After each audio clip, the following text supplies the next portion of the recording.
bringing you the news 24 hours a day, 7 days per week, with a fresh approach. www.999wefm.com. WeFM News, online, on demand.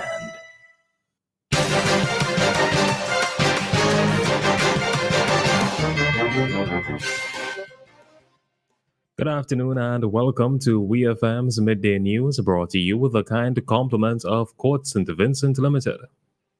At Quartz Optical, two are better than one. Be always ready for the occasions with a second pair of eyewear. Find your fit with a pair.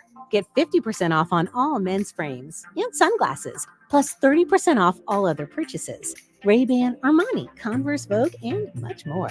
Get that frame today. Shop with no cash and pay later. Plus, you can book your eye examination appointment online today on www.quartzoptical.com. Only at Quartz Optical. Value you can see. Welcome back to WEFM's Midday News, brought to you with the kind compliments of Court St. Vincent Limited. I am your presenter, Rajiv Providence. First, on the local scene, Minister with responsibility for culture, Carlos James, has made a call for all components of Carnival to be present in SVG's rural celebrations. Minister James called for the return of rural calypso events, an aspect of a rural carnival that was prevalent in rural celebrations in the past, but now isn't, as well as other components. We hear more from Minister James. We want to see a lot more of the rural calypsos, not just the tents. But we must have a rural calypso competition. We used to have these things back in the day, and we have to see the reemergence of that. And we have to set the bar so high that if we were to have a qualifier call ourselves a rural carnival, whether it's in North, Windward or Leeward, there are some criteria which we have to meet, which is calypso, hosting a calypso competition or soca monarch, a pageant, at least one section with costumes.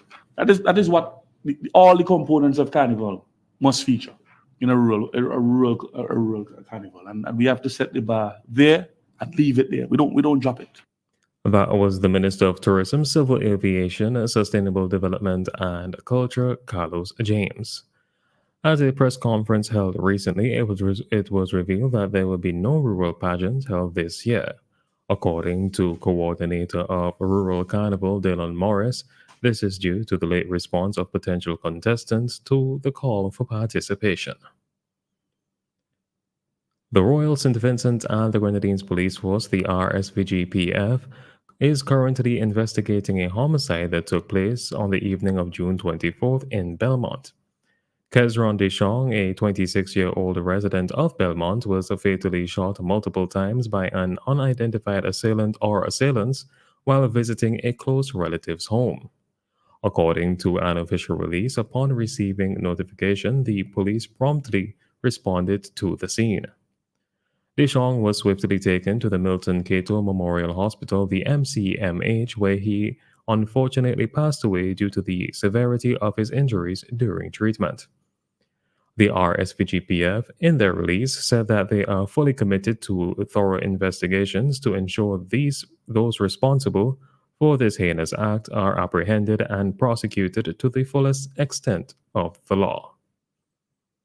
Still on the local scene, President of the Yulu Pan Movement, YPM, Rodney Small, is calling for there to be an improved working relationship with the Ministry of Education and National Reconciliation.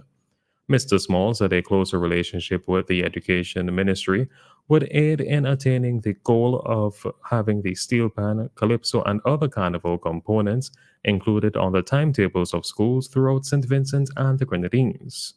We hear more from Mr. Small. A case that is on the table for consideration, and we are still writing it, is for us to see pan on the timetable or calypso on the timetable. And in most cases, we see a lot of different stakeholders come to press conference and events, but we are not seeing that close relationship or marriage with the Ministry of Education. And my comment here now, Mr. Minister, is if we can have a better working relationship with the Ministry of Education to see how we can see some of these carnival components on the timetable on our school curriculum going forward. I'm not sure if you have any comments there, but this is something I would personally like to see as a president of PAN, where we can have a lot of these cultural elements on our timetable and not just a part of our extracurriculum activities or as a workshop or as a training. That was the president of the Yulu Pan Movement, Mr. Rodney Small. Mr. Small's comments were endorsed by the president of the St. Vincent and the Grenadines Calypsonians Association, Earl Capper Bennett, who emphasized the importance of youth involvement in these art forms with cultural significance to ensure their existence in the future. On to news in the region.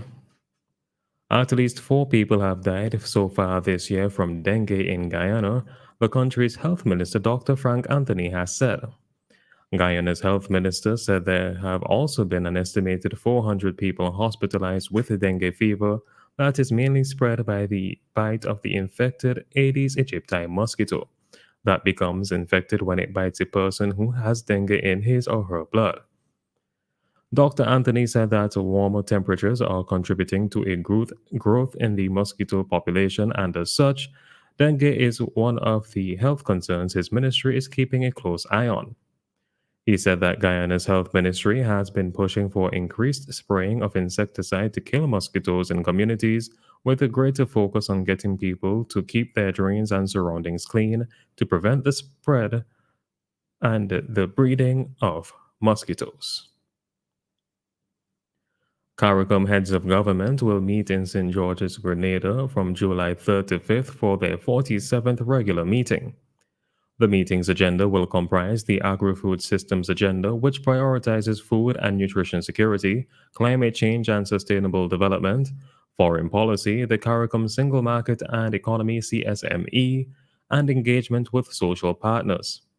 As CARICOM deepens regional integration through the CSME and other sectoral programs, attention will be placed on the operationalization of the Multilateral Air Services Agreement, MASA, that envisions a single market for air transport services within the community.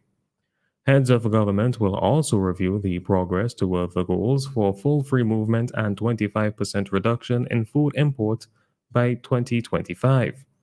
A strategy for regional digital resilience 2025 to 2030 will also be on the table. On the international scene, WikiLeaks founder Julian Assange has agreed to plead guilty to a felony charge related to his alleged role in one of the largest U.S. government breaches of classified material as part of a deal with the Justice Department that will allow him to avoid imprisonment in the United States, according to newly filed federal court documents. Under the terms of the new agreement, Justice Department prosecutors will seek a 62-month sentence, which is equal to the amount of time Assange has served in a high-security prison in London while he fought extradition to the U.S.